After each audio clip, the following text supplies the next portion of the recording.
Welcome back to the podcast. After a busy couple of weeks, I'm back with a new episode and I'm speaking to Scully, frontman of the Blonde Parade. The Blonde Parade are an Ayrshire band with a sprinkling of Fife. They've worked with JP Reid, who has also worked with Marmaduke Duke and Sucioperro. Debut album Wanderlust was released in 2023.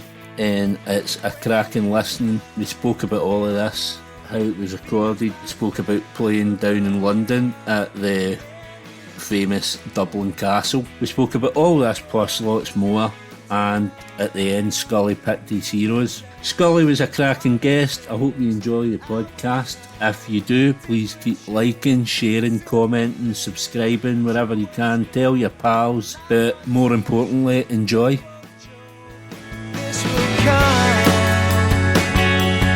If you stay.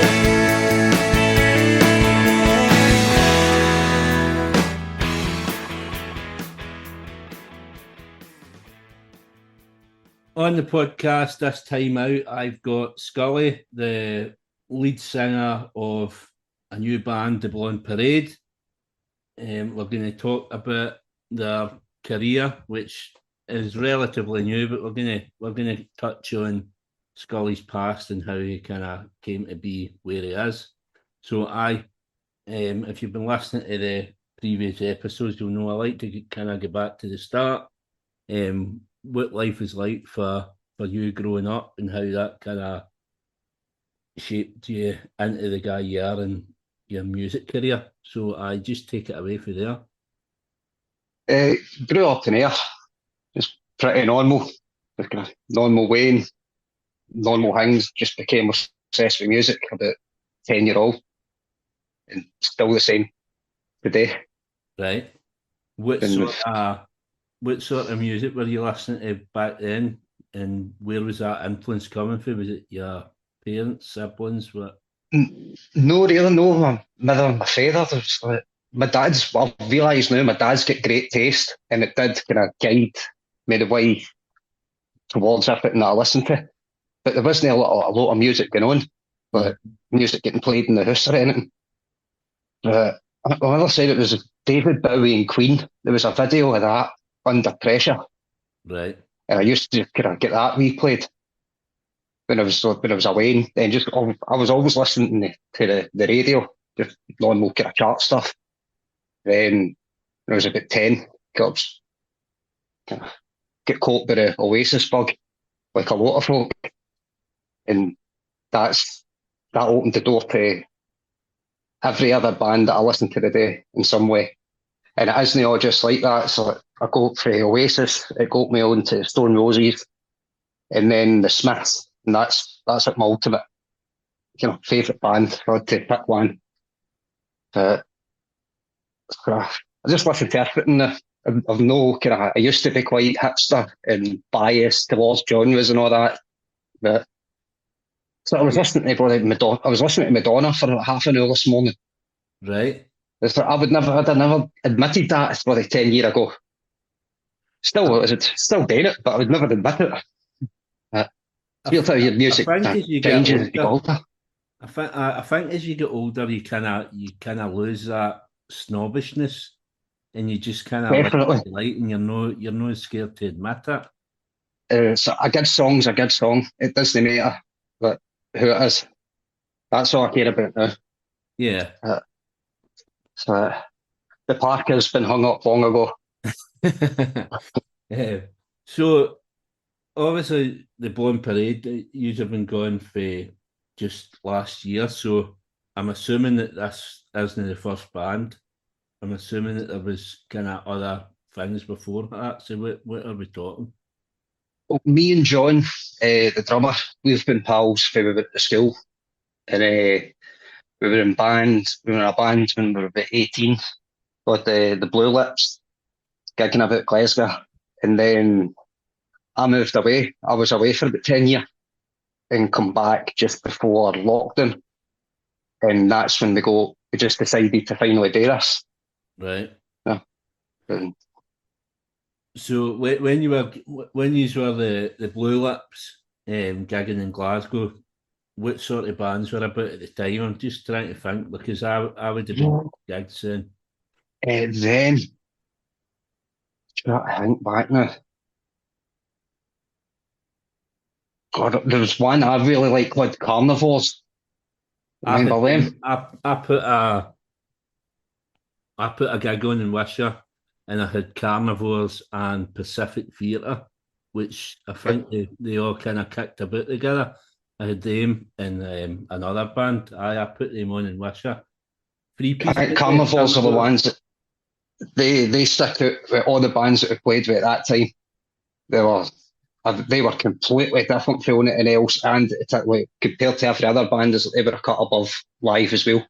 Yeah, a good live band. They had a right loud sound for just three guys. Kind of similar to yourself. Three folk try to make as much noise as possible.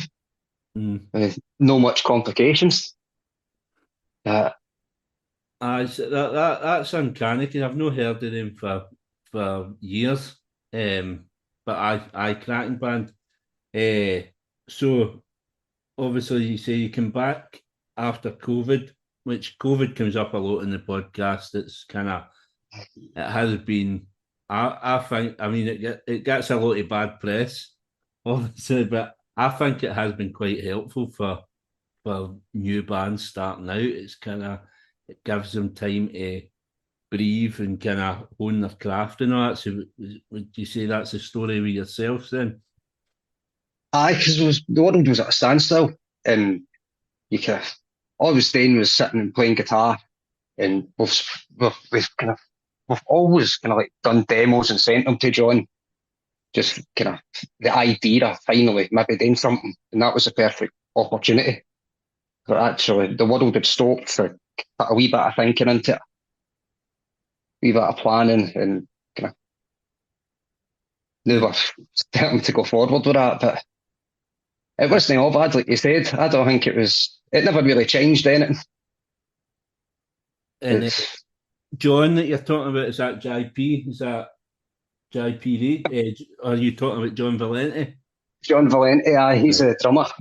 Right, because obviously I've seen that you've worked with JP Reid, that's Marmaduke Duke. Duke and Sucioperro. Yeah, so you can kind of get that sound you can hear that sort of sound coming for yourself. Do you think is that something that you kind of, when you went to him, did you kind of want that sound to come for you for your music? I didn't know any stuff really before I worked with him. John was a fan for years, and I didn't really know what to expect. I'd never been in a studio before. All my experience was just live. So working with him, I've been a 10 times better musician just for working with him. Yeah. Than before I started. The guy's a genius, and I started getting into listening to Sucioperro, and I've got an album called Fused, one of the best things I've ever heard. And it's like now with the recording stuff we're doing, I can hear wee bits here and there. It was like, that sounds like something off of Fused. It's like, just go with it, let that happen. That's obviously his genius. That's his mark. So you and John grew up together, and then you're looking for a drummer. So how did you come across this drummer? Because he's basically the other end of the world, or the other end of Scotland. Oh no, John's the drummer. It's a bass player we need. Oh, sorry. I'm getting mixed up here. We've been a bit like Spinal Tap, but they couldn't keep a drummer. We couldn't keep a bass player. Right. We had a boy playing bass before, but he's in another band, and that story kind of commit to two bands. And just was put one for about 3 months, and it didn't look as if there was any sign of one. And I think we got him off Join My Band. He was staying in Glasgow at the time, but he's for Fife. He's moved back everywhere now. He kind of dug us out a hole a bit. There's no many bass players in Scotland. Definitely no one there. So It's funny you say that because see when I look back on the podcast, I mean obviously I'm not Scottish, but see when I look back on my guests on the podcast, I would say the majority of them that I've had have been bass players. Obviously, I had Callum for the Snuts just recently, but even as you say, like John Power started on the bass. I've had Damon Minchella. I've had so many bass players on. See, if I knew this now, I would have focused on the bass long ago. I wouldn't have even touched the guitar. Get far more opportunities for bass. Everybody seems to be looking for one. Yeah. But I think too much. Every guitar player's just got that egomaniac bit in them to a certain degree. So I'm not getting that up to play bass full time. And how does that work now then? Like with him being in Fife and you being West Coast. We've always rehearsed in Glasgow, so it's like it just seems fair to meet him halfway. Well, it's not really halfway. He's still got a bit further to go, so just travel up to Glasgow, you get a studio, go into Berkeley or whatever, and run through new tunes. The first gig we'd done was done at Dublin Castle in Camden. Right. And it only had a couple of practices, and you don't get how somebody's going to react when you say, "Oh, do you fancy going to London in a fortnight?" But it was like straight up for it straight away. I was like, "You're the guy for us." I was going to touch on that gig as well.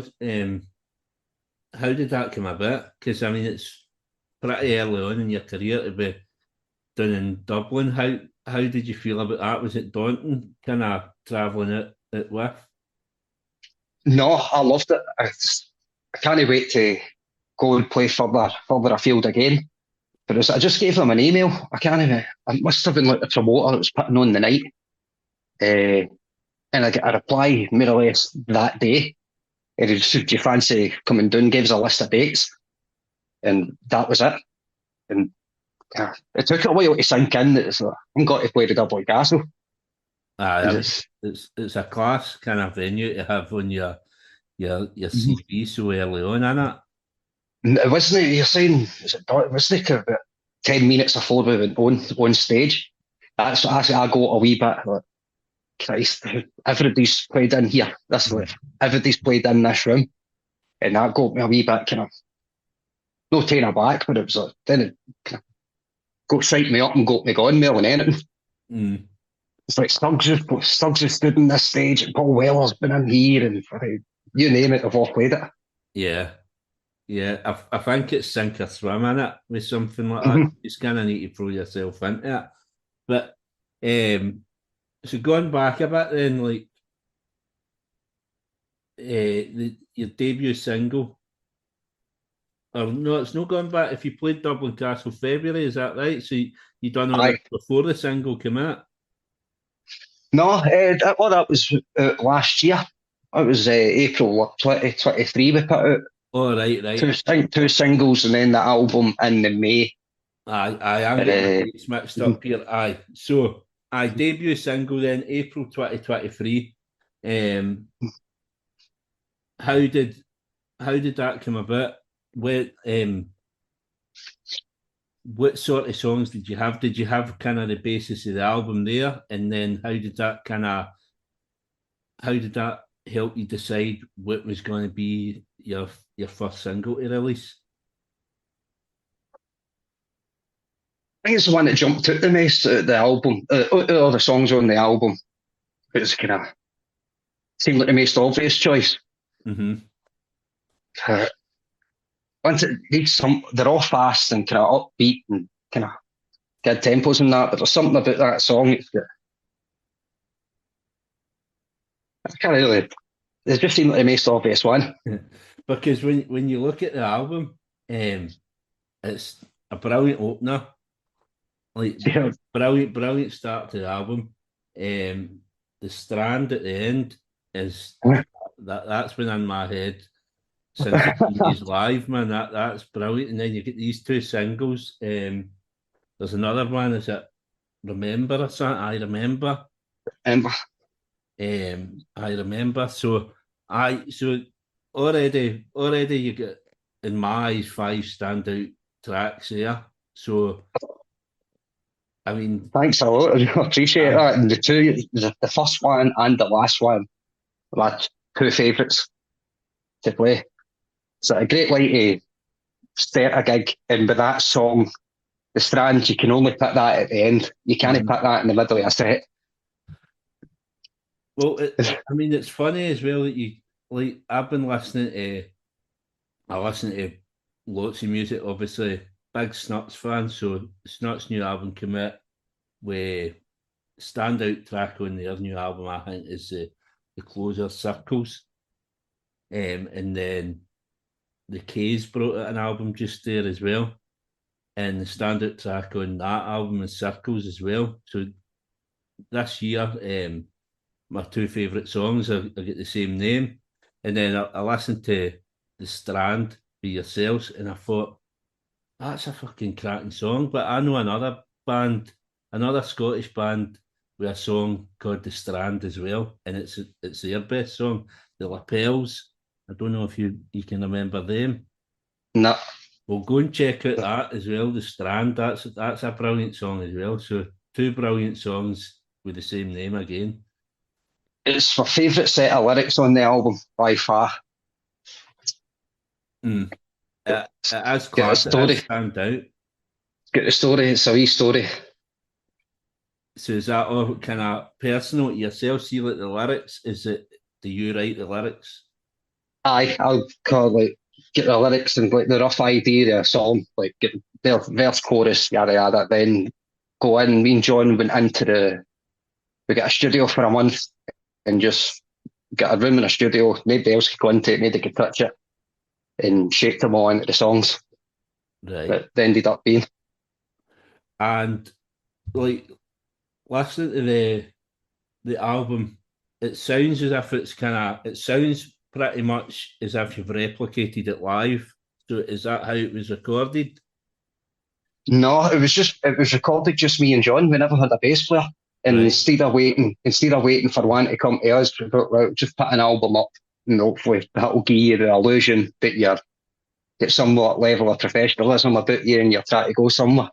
Mm-hmm. And it could help. So it was just me and John. And we done everything, guitars, bass. So John done all the drums and keyboard bits for it and guitars as well. I done all guitars and bass. But now that we've got Jordan on board, like recording, we can go in and do like the band in a room thing, which I'm looking forward to. Because it does sound, as I say, it does sound kind of like your live sound. So it's good that you've been able to replicate that so well. Because a lot of times you can see like a band live. Like I could have seen you as live and then listened to the album, and it could have been miles apart for the live sound. But no, it sounds really much. That's deliberate because I didn't want it to be too. I'm not too keen on going and seeing bands that are wildly different to what they sound like when you listen to them normally. But obviously, it still sounds live and it's not 100% what it is. But I think your first album with a band just commit the block swinging, loud, fast, catchy, and Yeah. that's just a simple simplicity for me is effort and try to make everything as simple as I can. Yeah, but it cuts through the bullshit then, doesn't it? It just Aye. It gets you where you need to go.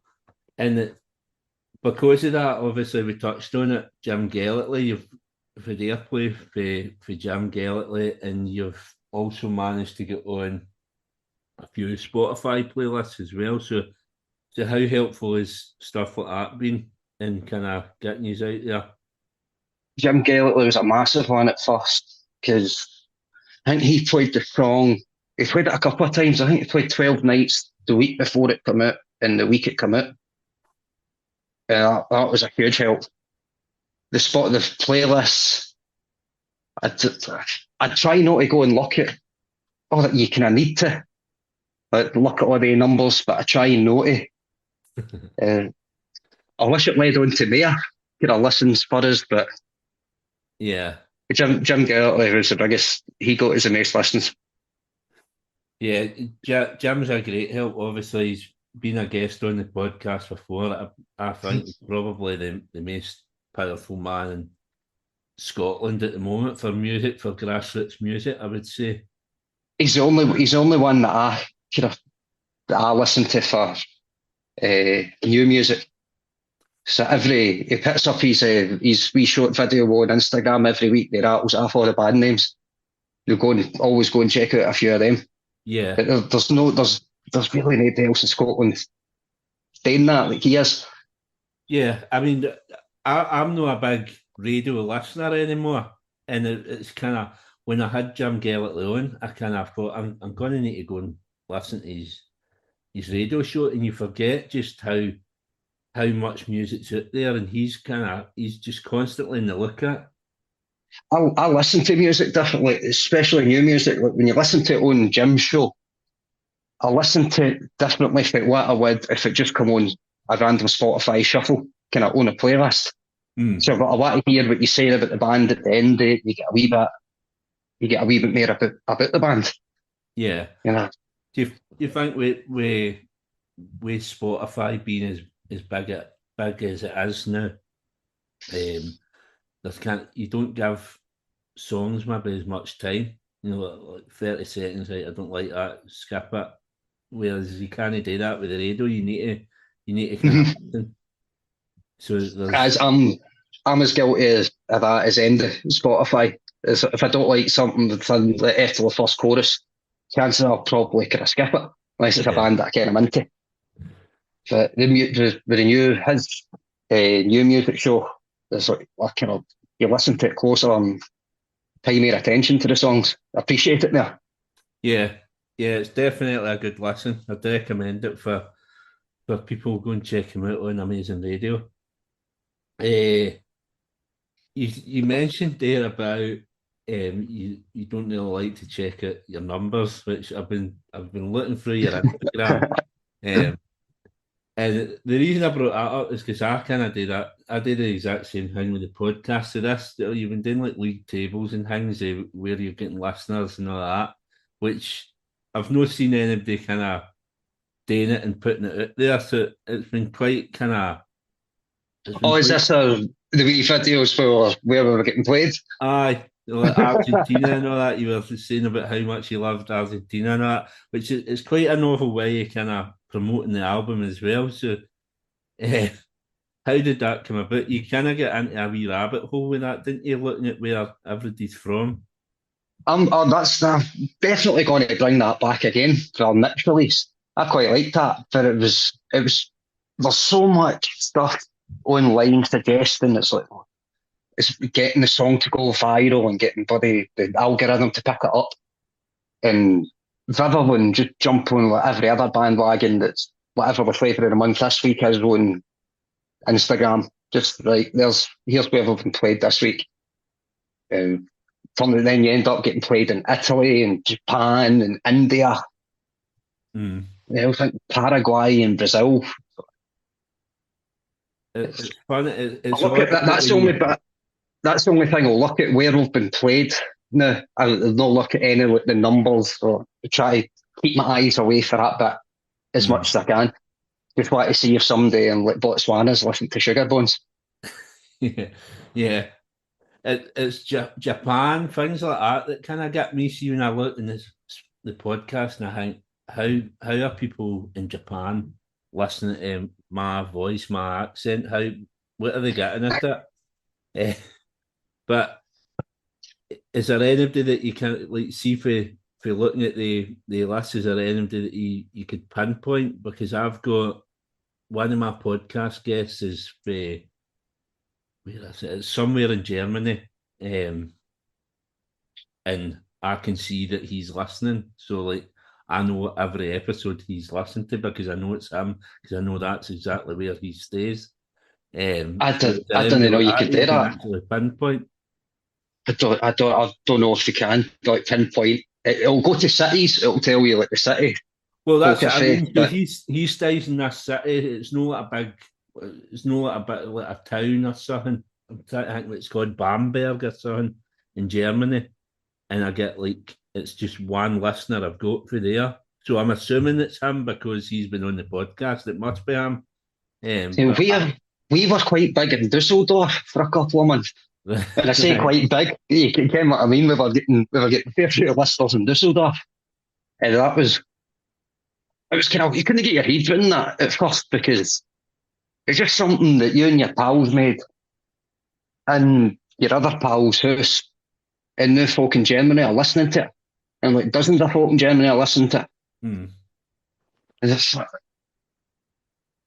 And that's it's great. It only takes for one guy there to kind of like that, and then he's obviously saying his pals or whatever listen to us. So it must be how it's getting round, word of mouth. And I think it will be this one guy in particular. He does a good Instagram page called Black Market Playlist. He puts up new playlists all the time, different genres. It could be like metal or shoegaze or electronic, whatever. He's just like big on promoting new music coming out. So I think he helped us. And he's kind of behind the band as well, and we've been messaging back and forward. So it's good to have the German support. Mm. And obviously we touched on Dublin Castle, but I was looking, your debut gig was supporting local authority, who I've had on the podcast. Was that in Venue 38? Venue 38 down in there, aye. Yeah, because obviously the boys have been offered a gig there as well with local authority. So what's that venue like? It used to be a nightclub. That's kind of the typical kind of small town nightclub, and convert it into a venue. And the last kind of year or so, they've started to get more bands with a name behind them. Well, a name kind of older bands. I think Gun were doing not that long ago. Yeah. And I think Black Grape are coming up there, or they've just been. It's a great venue. It's just trying to get folk to come along to see you in it. Is that the venue is amazing, good size and that, but yeah, it looks good for the pictures I've seen. So I mean, I think we're going to take the band down there, but I'm not fancying the hangover the next day for something like that. Take a crowd down to Ayr for the day on a Saturday. It'll be carnage. I was worried about that with the Dublin Castle gig because we drove down and drove back, and it was the drive back. I was fresh to daisy. I don't know how I managed it, but the other two boys won the. It's hard going, isn't it? The gigging and kind of trying to limit the hangover as much as possible. I mean, you've just got to get into it. Just get stuck in. Well, I'm that old now. I get a hangover if I'm not drinking. I was gubbed yesterday and I hadn't had a drink. I've not had a drink in about a week and I had a hangover yesterday. I don't know what's going on. So, what's coming next then for the band? Obviously, you've had these two songs out. Are they part of an EP? No, that's gonna. They two songs. I think it was 7 Ways was the other single we put out there. Of the first album. We've got a new EP coming out, 4 new songs. So completely new material? Aye, all 4 new songs. Recorded the same way as the album. With Dragon, JP Reid. They're kind of, I was saying earlier on, I can hear bits of like Sucioperro guitars in our stuff now. Where these ones are more kind of, say, riff based than song based, and a bit more. These songs are for a Les Paul, all the other ones are for a Strat. Like the first album was a Strat album, these ones are their Les Paul tunes. That's the best way I can describe it. And so, when can we expect that to come out? Will you be drip feeding it the way people have been doing with the EPs? There was a plan for a vinyl, but everything's up in the air at the minute. So I think the kind of brakes have been put on that. And I know that the only good thing for that is we can get it out sooner now. We can upload it whenever. So within the next month, get it up online, and we're going to do a live session for it. Get it videoed, do the 4 tracks live. Get that, because we never had much promotion. We've had the first lot of songs, but we're going to kind of go for kind of put more effort onto that. Like, getting a live session done and good video and sound quality, and hopefully then the algorithm can pick us up. Yeah, that way. It's a minefield, isn't it? Like the algorithms and PR promotion, all that. It's like for when you're new, kind of starting it. It's everything must be really daunting. I mean, I'm helping this band it, and kind of I think we're all kind of learning as we go. I think that's just how you do it now. It's just how you've just got to wing it. Nobody actually kens what they're doing, because every week it seems to change, like how the internet and the algorithm what seem to change. So just do what you're doing, do your own thing, and hopefully something will catch. So I'm doing, but anyway, Cool. lay it up to university. See what happens. Touching on the vinyl. So what was the kind of discussions with that? Who did you kind of look into? There's a place in Edinburgh called I think it's Seabass Vinyl. It does it, but we're you put it up for this Glasgow label, Deliberator Records. Mm-hmm.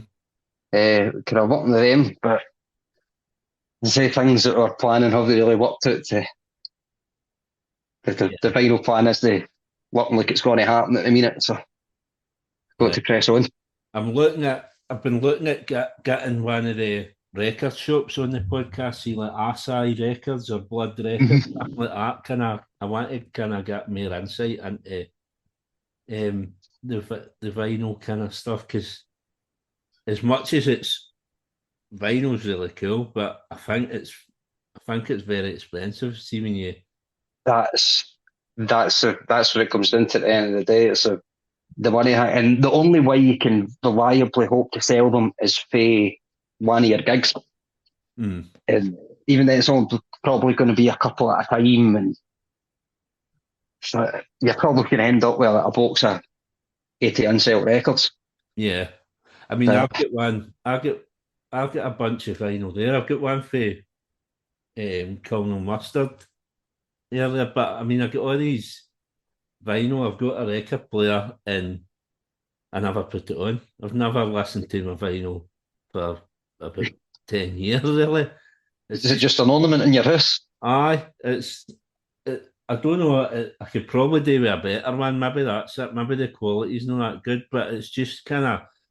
I find it's a lot of kind of faffing about when it's bad in it, when like, because Spotify's a total fucking bollock for what they pay artists and all that, but for ease and you just go and listen to it. But the vinyl's just so, I don't know what I can't really describe it. It's just so cool. There's something cool about it. It is a bit, it's kind of gimmicky at the same time, because it's not really that convenient. Spotify is convenient, but it's a freaking shit show when it comes to it. Well, small bands and looking at the Asai thing, the Asai records, like you see the Obi editions they do, like they all look. What's that? Asai records, so they're in Dundee, Edinburgh. Oh no, I get the Obi thing. What's Obi? So it's just like kind of limited edition. I think they say limit it to like 500 or whatever, and it's got like a wee strip across the side of it with Japanese writing, and the artist will sign and number it or whatever. But obviously, like they look cool as fuck, and they're usually nice colours and all that. But they're talking £25 a pop. So like, if I were to buy an album for £25 a pop that I know I'm not going to play because I've already told you I don't put them on my record player, it's really hard to justify. I was looking at the Zootons album, so that just came out a couple of weeks ago, and it was like one of these Obi editions, and it was like a purple vinyl, and the album looks fucking mint it. And I was I was back at it like 3 or 4 times the other week looking, should I buy it? And I thought I'm never going to play it. No, I couldn't justify parting with the money, but every band seems to put one of these special releases on RSI, and you get that, and you get that Blood Records as well. Some of the designs they do, but I think that's more what you're buying it for, is the design of the record rather than the I've seen it, the patterns on the vinyl and yeah. the ones with effects and that on it. Mm. Uh, 'Cause, I mean, that's what I do. I mean, I would buy it and no listen to it and listen to it on Spotify. So, I mean, what I do, I mean, like any that's a band, better way of supporting the band, though. The band's yeah. kind of, yeah. Well, that's it. I mean, any band that I like, I'll always go and buy their releases. So I get, as I say, I get thousands of CDs as well that never get listened to, but I've got them there anyway. So I can probably sleep soundly at night knowing that I've put money into the band, but I'm listening to them on Spotify. Aye, it balances itself out. Aye, and a nice wee touch for yourself, obviously, the gig, giving out stickers and badges, which there's not a lot of bands doing that anymore as well. So it's another kind of novel way of promoting them. You're saying no many bands are doing it, and it's nobody else is doing it. Well, it's nobody else is doing it. You do it. You kind of stick it. Folk might be, they might not remember seeing the band, but they might wake up rough the next morning and go through their pockets and find that wee badge and give a listen. Mm. And that's kind of nicer than just coming across a band on Instagram or whatever it might be. Aye. You've got to put some money into it. We spoke about t-shirts and all that, but they're just badges and stickers for now. Aye. So last part of the podcast, obviously called Time for Heroes. What I asked my guest is 4 heroes to come for dinner. Why they're your heroes, and what would you cook for them as well? I don't again we're going to ask what I get cooking. We chuck that in just to noises up. Right. First one, David Bowie. Mm-hmm. He's the greatest, best ever, greatest artist, musician, whatever you want to call him. He'll never be beaten. Right. And always every interview that I've seen, especially the later ones, they're all hilarious. You can't be a good laugh. Have you seen him live? Did you get a chance to see him? No, God, never. How old do you think I am? I'm trying to think, did he do Teen the Park? I don't know if he done Teen the Park or whether he... No, that was the year, I think 2003. He was meant to do it, and the health board on had to do it. That's it. That's right. So I was hankering about then, maybe when he was touring, but I I was only 13 then. I'm getting let to teen the fact.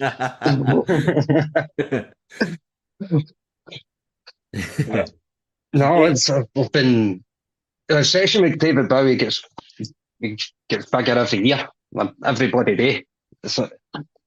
Well, there's so much about him. There's so many kind of different aspects. He was able to he was like a chameleon. He was able to change as he moved through his career. So he's a fascinating character. I've done myself in with a glam rock kind of era, say for like Ziggy, Aladdin saying Diamond Dog kind of bit. I've kind of not done that to death, but I'm now listening to, I get put onto his Berlin period and like Scary Monsters. Mm-hmm. Yeah, it's station to station. They're kind of like, well, you're not going to stick station to station on at a house party. But it's 30 finish. Kind of a weird everything about that period though. You can't really describe him. Can't try to find on Bowie because he changed that much. He never stood still. He was always into just trying anything. Yeah, and I a lot of times that wasn't a good thing for him, but he gave up it a go. Yeah, but that's kind of what these kind of big artists do, isn't it? They're kind of trailblazers, and that's kind of probably a lot of where you take that thinking for as well, is to just give something a try. So that's kind of probably came from Bowie himself. He's a trailblazer of all trailblazers. Yeah. There'll never be another Bowie, never was. And all we can hope today is copy him badly. Yeah, that's a good choice. And he's been, obviously, this is like the second season of the podcast. So the first season, the first 50 episodes, I think it was John Lennon first and David Bowie second. It's been a bit different this second season. It's been a lot more varied. And David Bowie's hardly been picked, so it's nice to have his name back again. Oh, I don't understand how ended its involved music in any way couldn't pick him. It's like, well, you gave us 4 options. Is it one of the options for everybody should just be automatically Bowie? They thought about it. So, David Bowie. Who else we got? Prince, the purple one. Good man. So, I wasn't too kind of clued up on Prince until the last few years. I mean, I just knew Purple Rain, but I didn't realise he played guitar up until a few years ago. what? No, I didn't. Oh, wait, he's the best guitar player ever, but No, he's a great guitar player ever. You never ken that. I just thought he was like a Michael Jackson. That's what I thought he was. I didn't realise that he played Michael Jackson couldn't lace his bits, man. Behave yourself. That's completely rocked my Tuesday. You didn't ken Prince played guitar. No, until a few years back. No, I genuinely just thought he was a pop star that just like went up to just sang into the mic. I didn't realise he was a genius, but he has. He just played everything. And for what I've led to believe, I don't think him and Michael Jackson got on. I'm not sure. I watched a documentary on Netflix not that long ago. Was it some charity song or something? They recorded it in a night or something, but Prince wouldn't go until he knew Michael Jackson been there. Prince wanted to enter the building after Michael Jackson. He wanted to be the latest one there or something. There was some sort of competition between the two of them. It does seem like a kind of weird character, though. Depends what kind of mood you get him in. So, don't know what way you turn up to the party. It's interesting to have at it. And there's no many artists have kind of changed their name and things the way he has. Is that have you ever thought of that as a kind of a wee gimmick? The artist formerly known as Scully. No. Was there something to do with contracts and legal matters that he done that name change thing? Yeah, I think so. Brilliant what he done. It was kind of clever. But not much has really changed. I think for the two choices you've got so far, Bowie and Prince, I think they two would get on really well. I don't know. I think Prince might be a bit kind of when they like being in the shadow, when they like being outdone by Bowie. Well, who am I to say? I didn't ken Prince or Bowie.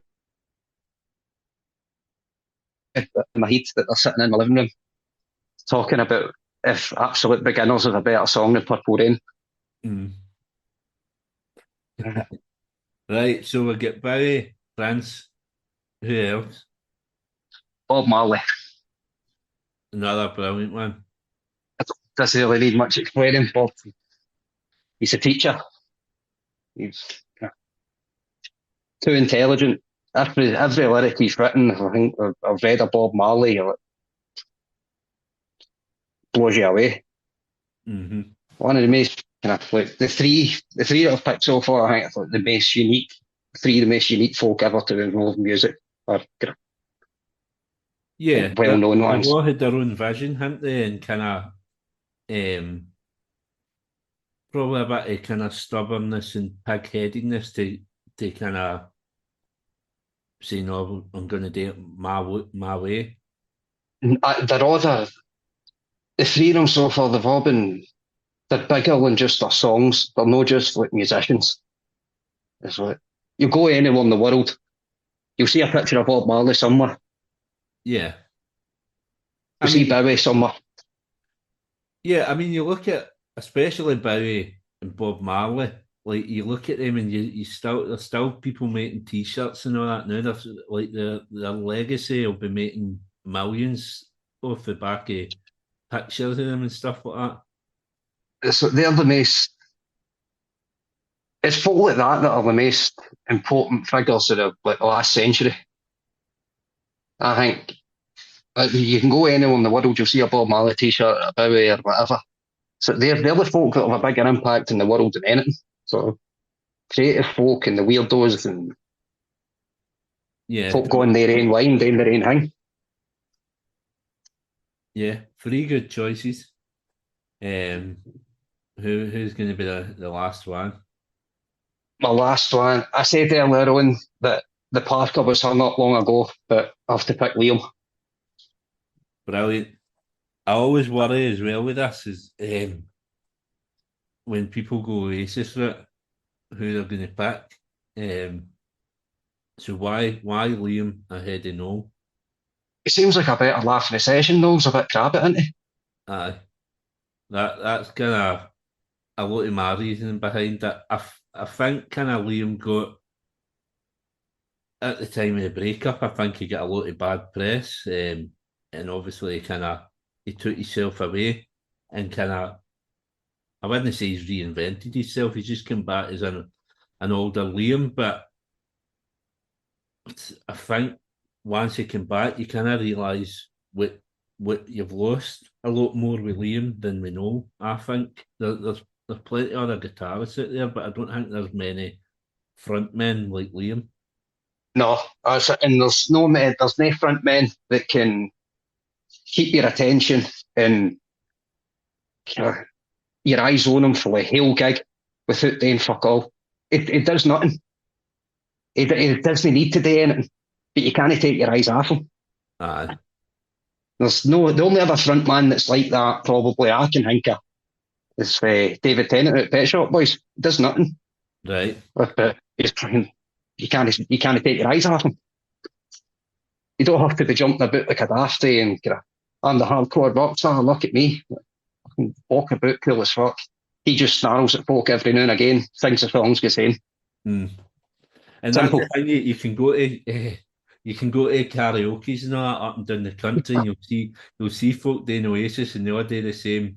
They try and stand like him, they try and hold the mic like him, and all that. It's iconic, isn't it? I have to de-Oasify every song I write. So that I don't sit as right now, that sounds too much like something after master plan. I try to take it away. But it always creeps back in no matter how much I try. Can't shake that influence or them or whatever that band. So I don't. On Oasis, then, what do you reckon? Do you reckon there'll ever be a reunion? If there was a reunion, would you go? If there was a reunion, what do you think it would be? Do you think it needs to be the five original members, or what sort of lineup would you go? Oh no, 5 original members. Tony McCarroll. So you go Alan White? Oh, that. No, man, I'd go. I got to see them a fair few times, and my favourite version of Oasis was Andy Bellingham with Zach Starkey on the drums. That's the one. That's the one I've seen the most. But no, man, I don't know understand how folks say they'd want the 5 originals there.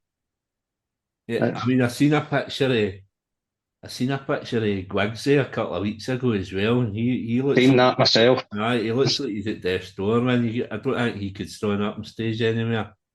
I was talking to him going to this definitely maybe nostalgia fucking fest. Right. Coming out with Bonehead, Liam. I mean, it's not really see that. I mean, that picture of him. I think it must be like the first picture that MD's seen in like 20 years. There, he's quite a recluse by all accounts. I don't think he'll up to again. Can't really see him being on stage if they rules are true, but Aye. I wouldn't want them to. I don't want them to refund. I'm the Because same. the two best bands that haven't reformed they've still got that fucking coolness about them, or the Jam and the Smiths. I mean, the end of that was that. Get over it.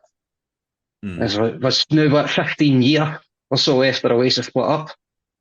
It's like Paul Weller, was he getting asked fucking 15 years down the line if the Jam were going to get back together in every fucking interview? It gets a bit boring after a while. Well, the thing that you kind of mentioned, obviously, with the two bands, right? So you get Johnny Marr and Paul Weller, who I think they're both pretty close to Noel, and that's where I would get at for it. If they two bands haven't reformed by now, I'm pretty sure they two guys are in Noel's ear saying, no, there's no need for you to do it. I don't think it's like you have to have they two in your ear. It's like you can see for yourself. It's like they two bands mean as much like the Jam and the Smiths mean as much today to folk as what they did the day they split up. If you come back, it's going to be it's not going to be the same. You're trying to force something that was 15, 20 years ago. And you can't do it. It's not going to be the same. Is it you're going to have folk, or it'll turn into settle up in like a Rolling Stones gig where the grannies are there and the papas with the grand Waynes and the Wayne. Yeah. There's everything that you see, like the Nebula thing and all that, like back in the day. Oasis Reform will be like fucking crash at the back. Folks on in my buggies. Yeah. I mean, probably the Roses coming back for that time they came back. I thought that was decent. Loved it. Seen them twice. Seen them in Australia. Seen them in Dublin. That was a spiritual experience for me. Yeah, I mean, well, I've seen them 3 times. I've seen them Glasgow Green and Hampden, and I've seen them right at the start, Heaton Park, the first 3 gigs that they've done. Is that the original Glasgow Green or the one that reformed? The reformation. When would that have been? 2012, 2013 time. 2013, I think, because I went to see Heaton Park was the first one. BDI support it, Primal Scream. That might go down as the best gig I've been to, just for what it stood for. Because like nobody ever thought they would be back together, and to see that and to look around, obviously seen them in Manchester for that first one, in a park rather than a fucking stadium, because I don't really like stadium gigs.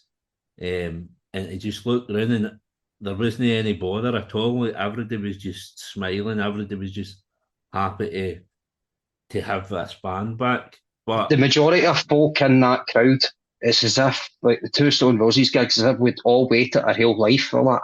It's like every day was on the same kind of vibe or whatever. It's like you said, there was no bother. Everybody was just there for the Stone Roses. So never thought it would happen. Getting the opportunity, and there's something special at the two gigs.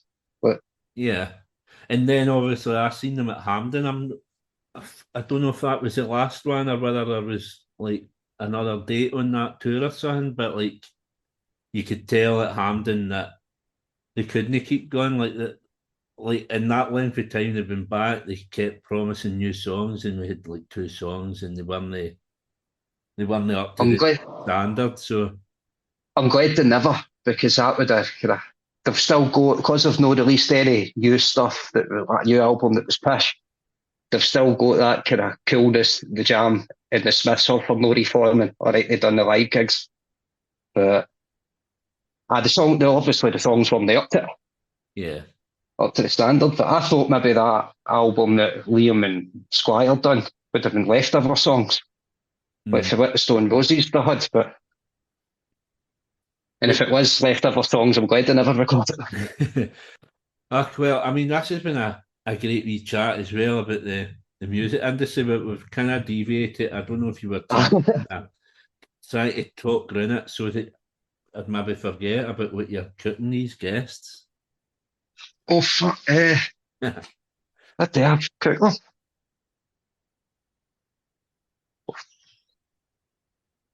So I just bang everything into one pot. Try have some chicken, stick chorizo in that, get some rice and some peppers, stuff that up. Put it in a taco, a fajita, just put it in a bowl, eat it whatever way you want, everybody's happy. That's what they're getting. If any one of them turns out to be vegetarian, they can phone a Just Eat. I'm not doing a vegetarian option. That's brilliant, and that's sticking to your guns there as well. That might get the podcast cancelled. What? All the vegans will be complaining about me giving you airtime for that. Man, they folks seem to just love complaining anyway. Let them alone. But it's been an absolute pleasure speaking to you today. You've been a cracking guest. Obviously, you mentioned the EP. What else have you got? You got any gigs coming up? The now confirmed, the only one we've got is Press Fest. That's down here between the 2nd and 4th of August. It's a weekend festival thing that takes place every year, all different venues in Prestwick. So, I think I was meant to work with them last year. They wanted me to do a podcast for them, and at that point, I had just too much on. I had too many episodes of this to bring it, but it seems like a cracking wee festival. It's been going for about 15 years or so now. It's great to be. It's great for like the area, like Prestwick and that. You don't get anything like that down here, really. Yeah, there was a big kind of dance festival thing at the weekend there, but you don't get anything with music. Thing, isn't it? Mm-hmm. I'd say the Pavilion, the Pavilion Fest or something, but not really my thing. No, but it's only kind of live music, kind of weekend event down here. So. That's good, man. That's I might look at coming down to that then, because my mate, I think my mate ended up DJing at it as well last year, Press Fest. I think I said, look, I can't do the podcast. I said, but you want to put my mate on? Then he does he's played down at Shine, just kind of in between bands, just getting the crowd up. So I think he done that down at Press Fest. So I might. I'm looking forward to it this year. Last year was the first time I'd been at it. Never mind played it, so I'm really looking forward to it now. Cool. So what I'll do is I'll post all your links for your socials and all that on the show notes, so people can get a hold of you and see when you're playing, if there's any other gigs coming up before Press Fest. Obviously an EP to come out as well. But for coming on the show today, it's been an absolute pleasure, man. Thank you very much. Thanks. Cheers for having us. Cheers, mate. I hope you all enjoyed this episode of Time for Heroes podcast.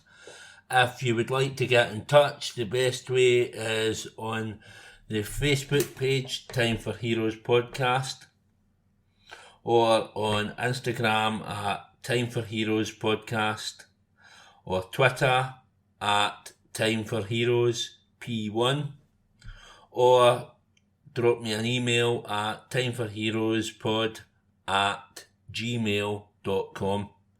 You'll find Time for Heroes on all podcast platforms, including Spotify, Apple, Google and Amazon.